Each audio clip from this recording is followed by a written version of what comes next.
Pada hari Senin 12 Desember 2025 bertempat di ruang mediasi Pengadilan Agama Tulungagung, saya Wanda selaku mediator yang ditunjuk oleh majelis hakim akan membimbing proses mediasi antara permohonan cerai talak Pak Izzuddin dan termohon Nafisa Umum. Tujuan mediasi adalah mencari jalan damai yang terbaik bagi kedua belah pihak sesuai Perma Nomor 1 Tahun 2016 tentang prosedur mediasi di pengadilan. Apakah kedua pihak siap mengikuti mediasi dengan etikat baik? Siap. Selama proses mediasi berlangsung, para pihak wajib mematuhi peraturan berikut. Yang pertama, kerahasiaan. Semua pembicaraan dalam mediasi bersifat rahasia dan tidak dapat digunakan sebagai bukti di persidangan. Yang kedua, kesempatan bicara yang sama. Pemohon dan termohon mendapat waktu berbicara secara bergantian tanpa saling memotong. Dan yang ketiga, larangan kekerasan dan tekanan. Tidak diperbolehkan mengeluarkan kata-kata kasar, intimidasi, ancaman, atau tekanan dalam bentuk apapun. Yang keempat, sikap saling menghormati. Para pihak harus menjaga perilaku dan bahasa tubuh yang sopan selama mediasi. Dan yang kelima, tidak boleh merekam. Semua bentuk rekaman video atau audio tanpa izin mediator dilarang. Yang keenam, fokus pada solusi. Pembahasan difokuskan kepada penyelesaian, bukan menyalahkan pihak lain. Dan yang ketujuh, kehadiran dengan etikat baik. Para pihak wajib hadir dan bekerja sama untuk mencapai kesepakatan terbaik. Apakah para pihak dapat menerima peraturan mediasi ini? Ya, saya terima. Baik, silakan masing-masing pihak menyampaikan pandangan dan penyebab diajukannya cerai talak. Terima kasih atas waktunya. Saya sebagai pemohon yang mengajukan cerai talak.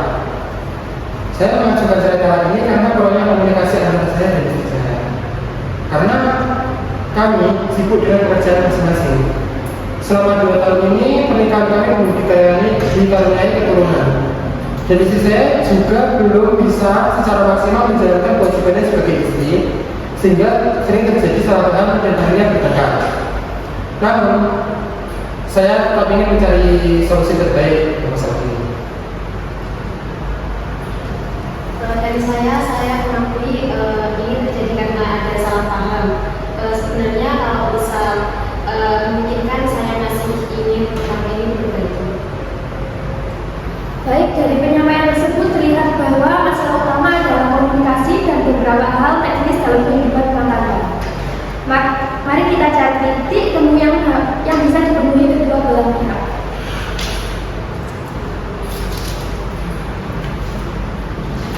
Silakan untuk saudara Marwa untuk keluar lebih dahulu.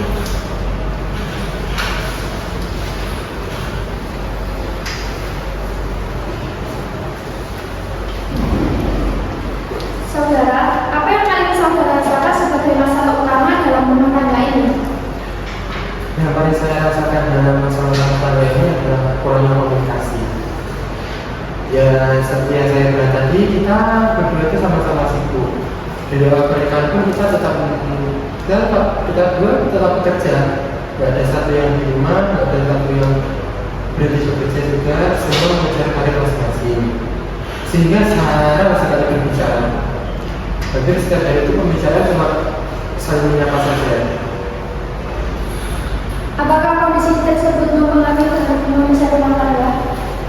Kalau menurut saya itu sangat mempengaruhi. Karena setiap pulang bekerja kita ya sama-sama melakukan kalau bekerja itu.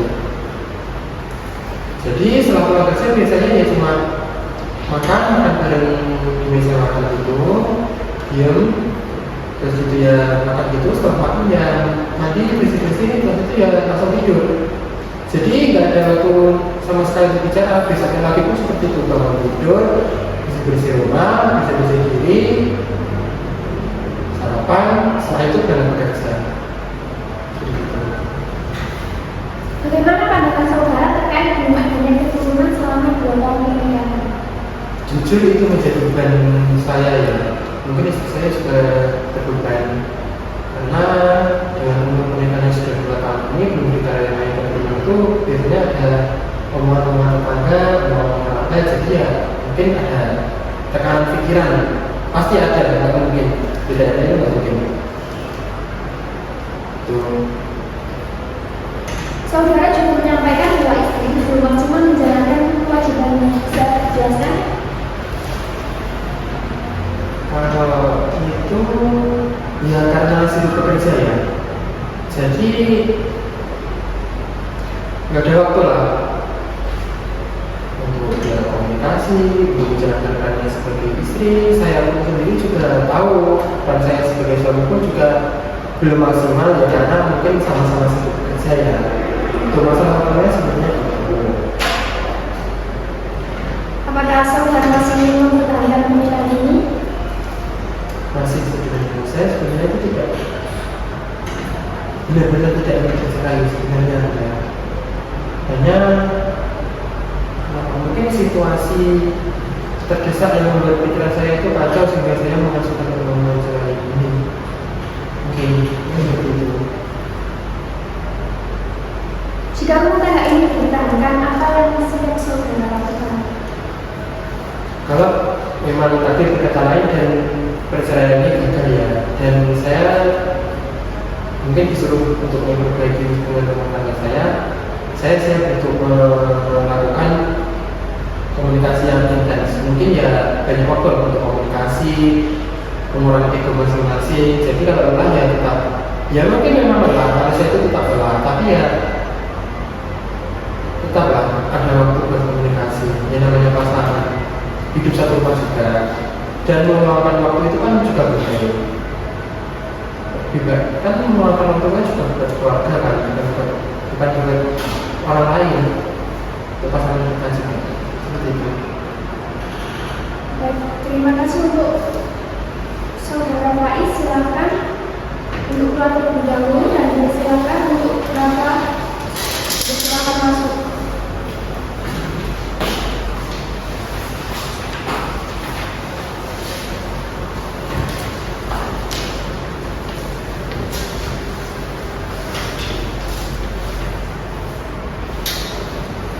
Ibu, bagaimana Ibu memandang permasalahan yang terjadi dalam rumah tangga ini? Ya, menurut saya ini terjadi karena kurangnya komunikasi, karena dari kita masing-masing punya kesibukan. Ya, seperti itu. Bagaimana dampak kesibukan tersebut terhadap perasaan Ibu? Ya, kadang saya merasa sendiri karena ketika hanya bekerja kan berharap dapat perhatian gitu ya, dan ternyata tidak sesuai harapan saya. Bagaimana perasaan Ibu terkait belum adanya keturunan selama 2 tahun pernikahan? Itu sangat memberi emosional ya, dan saya takut ini tuh penyebabnya dari saya.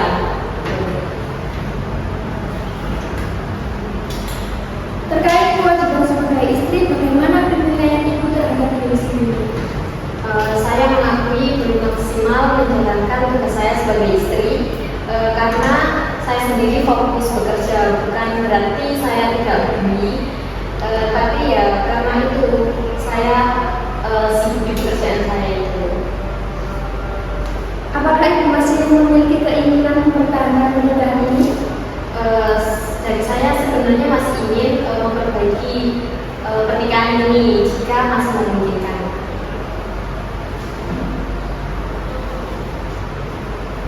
Jika diberi kesempatan, perubahan apa yang ingin Ibu lakukan? Saya ingin lebih terbuka, memperbaiki komunikasi yang utamanya ya, sama menata kembali prioritas antara kerja dan rumah tangga. Baik, terima kasih. Silakan untuk saudara Faiz untuk masuk ke ruangan biasa.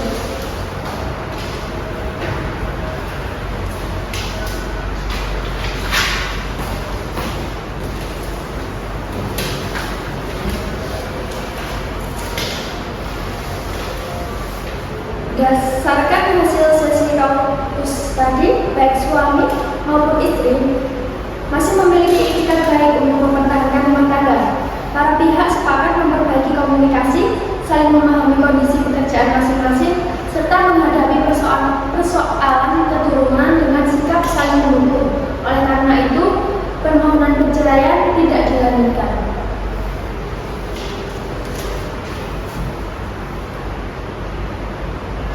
Berdasarkan pendapat dari kedua belah pihak, saya melihat ada kesempatan besar untuk berdamai. Izinkan saya membantu menyusun poin-poin kesepakatan. Silakan ditanggapi. Setelah proses diskusi, kedua belah pihak sepakat untuk tidak melanjutkan perkara cerai talak dan mencapai perjanjian damai sebagai berikut. Perjanjian damai atau akta perdamaian dalam mediasi perkara cerai talak nomor 5004 dalam mediasi perkara cerai talak nomor 5146 garing PDTP garing 2025 garing Pengadilan Agama Tulungagung pada hari Senin 12 Desember 2025 bertempat di Pengadilan Agama Tulungagung.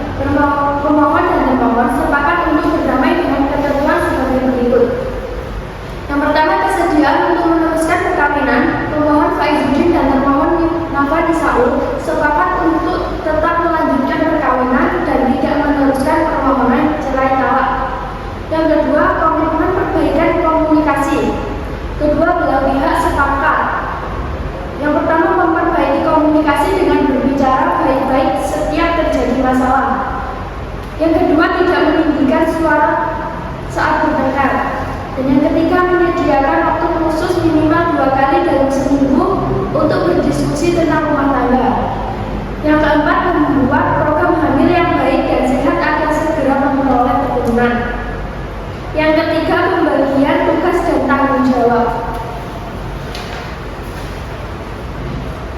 Yang pertama, Faizuddin sepakat meningkatkan perannya dalam nafkah lahir dan tanggung jawab rumah tangga.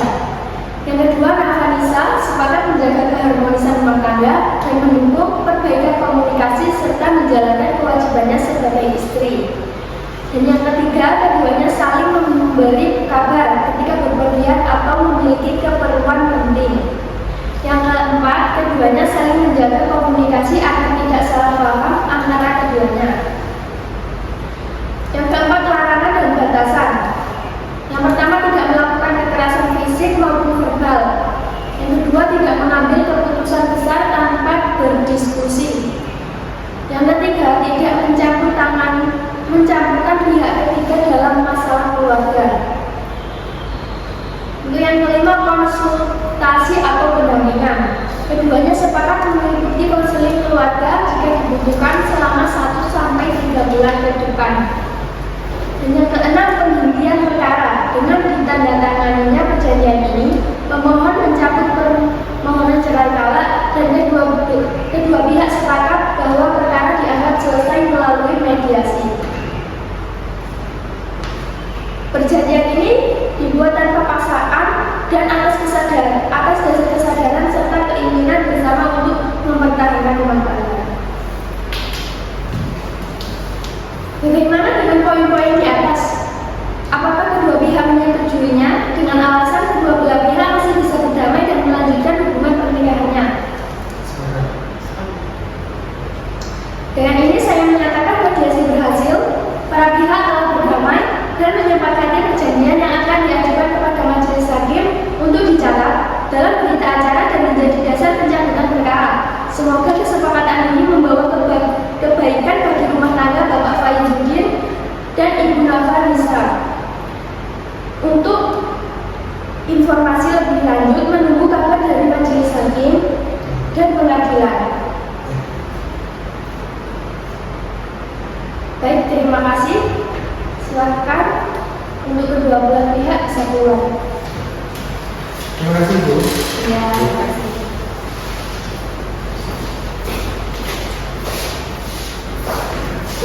Sukses.